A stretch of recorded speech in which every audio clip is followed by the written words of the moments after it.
Waalaikumsalam warahmatullahi wabarakatuh. Kami dari kelompok 9 akan menyampaikan materi modul 10 IPA yang berjudul Optika. Saya sebagai pemapar Eliana Susanti.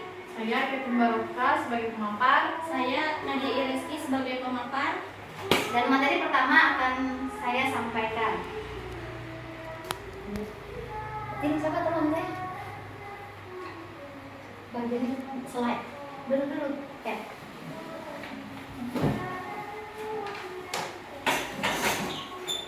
Baiklah teman-teman, kita akan membahas materi optika. Sebelum kita memasuki ke optika, kita akan mengenali sifat-sifat cahaya.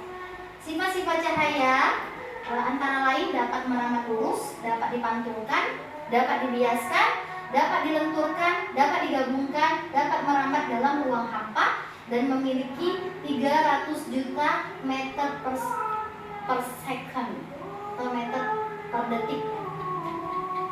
Jadi benda itu sumber cahaya dapat menghasilkan cahaya sendiri.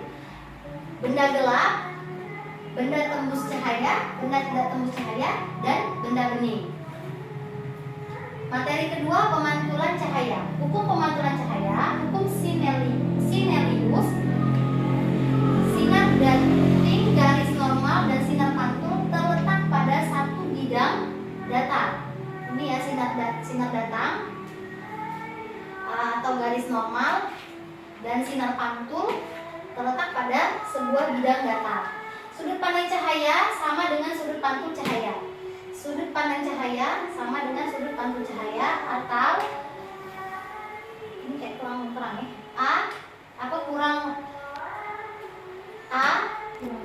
Kurang dari AON sama dengan ini ya. Sama dengan kurang dari NOB. NOB.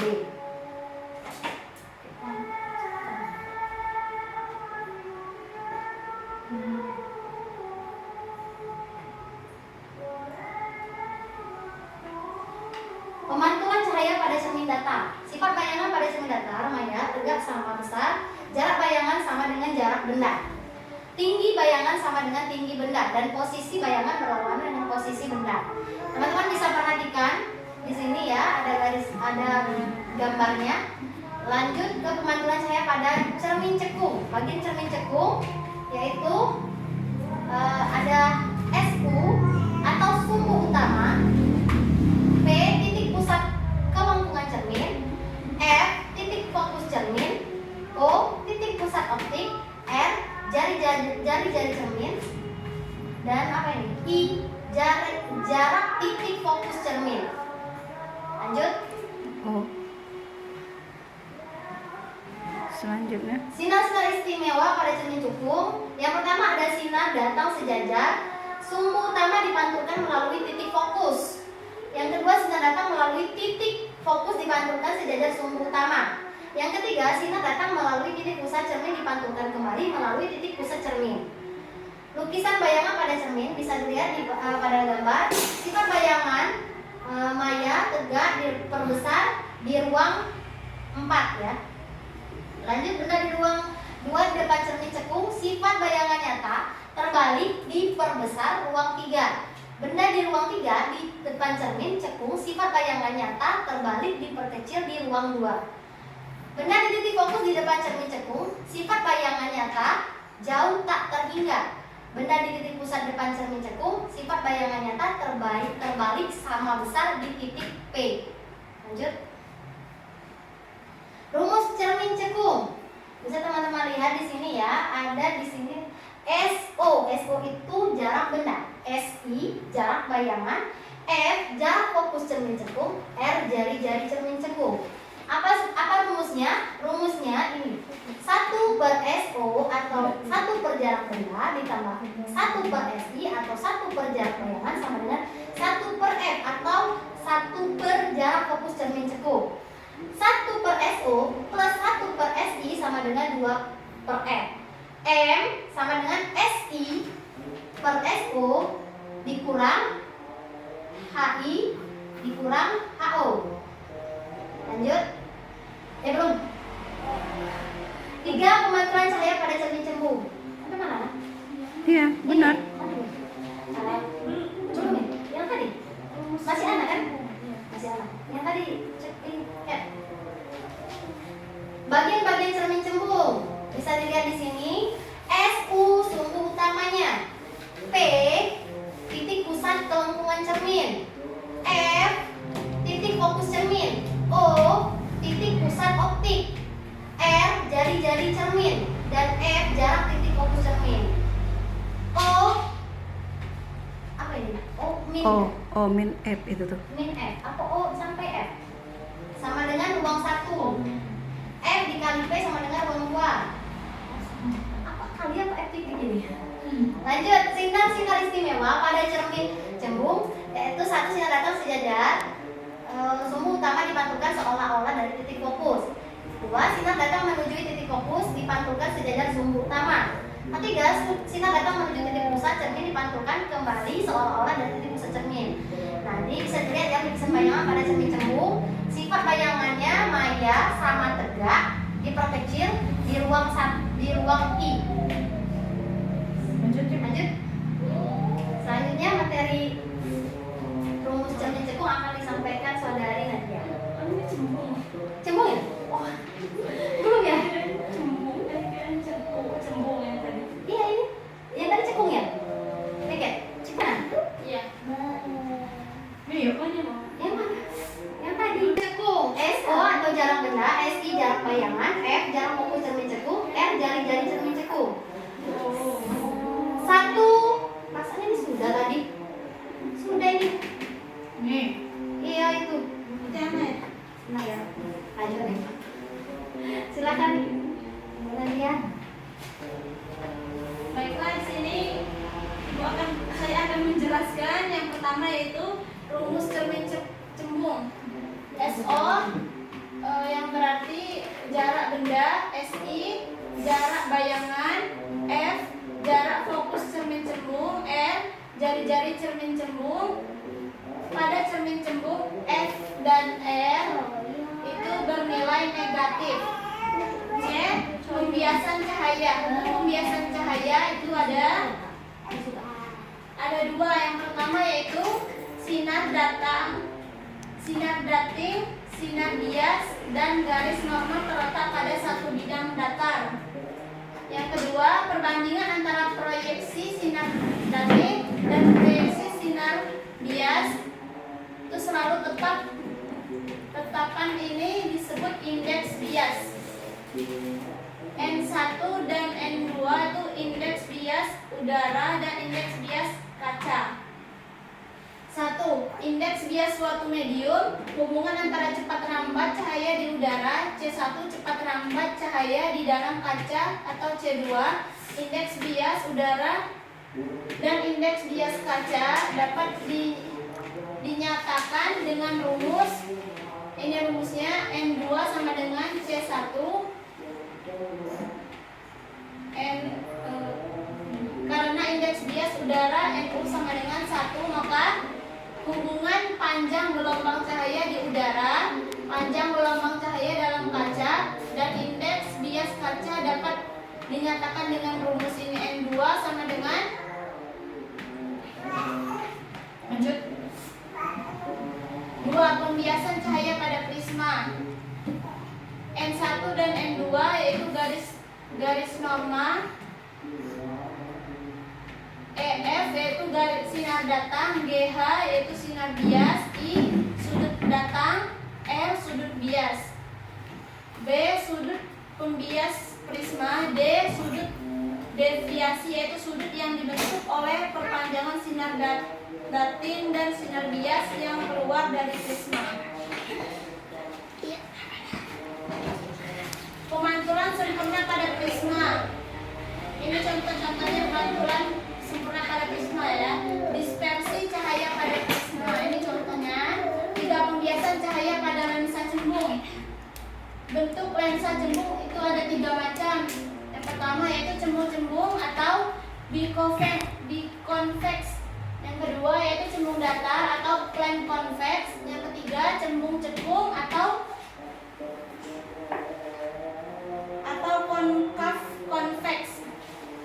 bagian-bagian lensa cembung.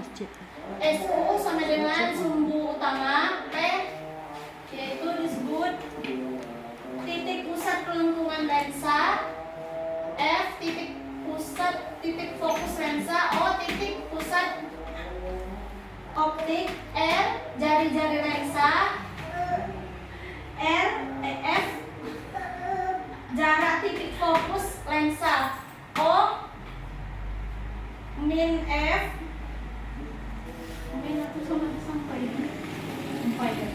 O sampai F yaitu ruang 1, F sampai P sama yaitu ruang 2, P sampai tak hingga sama dengan ruang 3, O sampai tak hingga yaitu ruang 4. Sinar-sinar istimewa pada lensa cembung. Yang pertama, sinar datang sejajar, sumbu utama dibiaskan melalui titik fokus F1. 2. Sinar datang melalui titik fokus F2 dibiaskan sejajar, sumbu utama. 3. Sinar datang melalui titik pusat optik akan diteruskan. Lukisan bayangan pada lensa cembung. Sifat bayangan ini gambar yang pertama yaitu maya, tegak, diperbesar, ruang 4. Yang kedua ini gambar yang kedua ini nyala, terbalik, Nyata. diperbesar, nyata, terbalik, diperbesar di ruang 3. Yang ketiga nyata, Dijauh. tak hingga. Yang keempat ini nyata, terbalik, sama besar di titik P. P. Rumus Lensa. lensa cembung. Rumusnya yaitu SO atau jarak benda, SI atau jarak bayangan, F jarak fokus lensa cembung, R jari-jari lensa cembung. Pada lensa cembung F dan R bernilai positif. Kekuatan lensa P sama dengan I per F. F. P sama dengan Kekuatan. lensa atau dioptri. 4. Pembiasan cahaya pada lensa cekung. Bentuk lensa cekung itu ada 3 macam. Yang pertama, cekung-cekung atau Bikonkaf. Yang kedua, cekung Datar. atau plane konkav. Yang ketiga, cekung cembung atau konveks konkav. Bagian-bagian lensa cekung. SU atau sumbu utama, P Titik atau pusat. titik pusat kelengkungan lensa, F Titik fokus lensa. fokus lensa, O titik pusat optik, R jari-jari lensa, F jarak titik Fokus. lensa. O sampai F itu ruang 1, F sampai P itu ruang 2, P itu tak hingga ruang 3, O tak hingga yaitu ruang 4.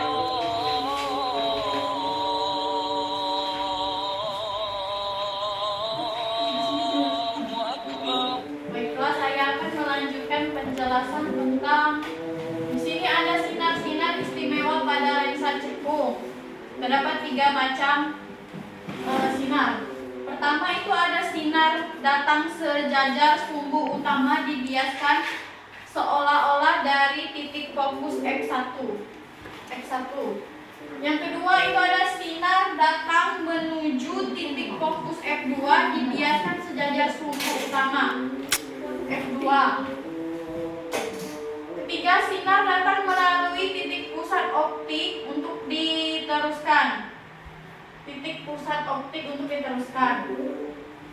Selanjutnya ada lukisan bayangan pada lensa cekung.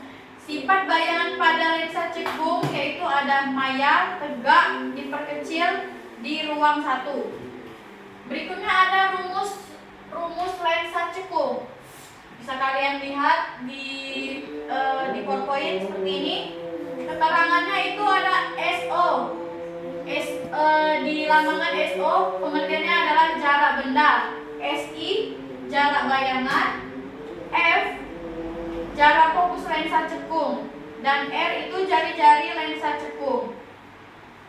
Rumusnya itu adalah kekuatan lensa P sama dengan I per F. P itu ada kekuatan lensa dioptri, dengan catatan pada lensa cekung dan F dan R bernilai negatif. Selanjutnya ada D, mata.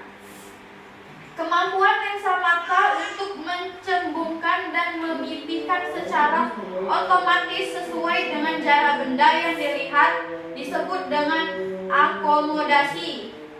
Titik dekat mata normal yaitu 20 cm, 25 cm. Sedangkan titik jauhnya yaitu tak terhingga. Lanjut. Selanjutnya ada diagram mata normal. Sekalian lihat, mata melihat dekat, lensa mata menebal. Pada gambar 1, mata terlihat jauh, lensa mata memipih. Ini gambarnya. Lukisan bayangan pada mata manusia sifatnya bayangan. Mata terbalik, diperkecil di ruang dua. Yaitu ada cacat mata. Hipermetropi. Gambar 1 itu gambar hipermetropi. Artinya adalah lensa mata cembung memipih sehingga bayangan jauh di belakang retina. Yang kedua itu gambar mata miopi. Adalah lensa mata cenderung menebal sehingga bayangan jauh di depan retina. Yang ketiga ada presbiopi. Artinya skema catatan mata presbiopi, mata tidak dapat melihat dengan jelas sebuah pada jarak dekat maupun jarak jauh. Presbiopi dapat ditolong dengan memakai kacamata berlensa rangkap atau ganda bifokal dengan lensa plus untuk melihat jarak dekat dan lensa min untuk melihat jarak jauh. F. Mata burung. Mata burung elang memiliki bidang panjang yang lebih luas dibandingkan manusia. Karena mata elang berada di samping kanan kiri kepala dan memiliki penglihatan binokuler. Kelebihan mata binokuler dapat memandang objek atau benda dari jarak yang sangat jauh dan jelas, seperti mata burung elang. Bisa menangkap ayam. Ya, next. Selanjutnya itu ada lukisan bayangan pada mata burung. Lukisan bayangan pada mata burung sifatnya bayangan nyata, terbaik diperkecil di ruang 2. Oke. Ini ada gambar kamera. Sifat bayangan pada kamera itu nyata, teman-teman, terbalik dan diperkecil di ruang 2. H itu ada lux. Lux itu kaca pembesar. Lux biasanya digunakan untuk mengamati benda-benda yang berukuran kecil. Kaca pembesar. Pengamatan benda dengan lux dengan mata berakomodasi maksimum. Benda diletakkan di ruang 1. Pengamatan benda dengan lux dengan mata tidak berakomodasi. Benda diletakkan di titik fokus. Yang I, ini ada alat optik yang menggunakan 2 lensa atau lebih. Contohnya itu ada mikroskop. Mikroskop ya. Mikroskop digunakan untuk mengamati benda-benda yang sangat kecil dengan sifat bayangannya yang nyata, terbalik, dan diperbesar. Next. Yang kedua ada teleskop atau teropong. A. Teleskop bumi atau teropong medan biasanya digunakan untuk mengamati benda-benda di permukaan bumi pada jarak yang jauh.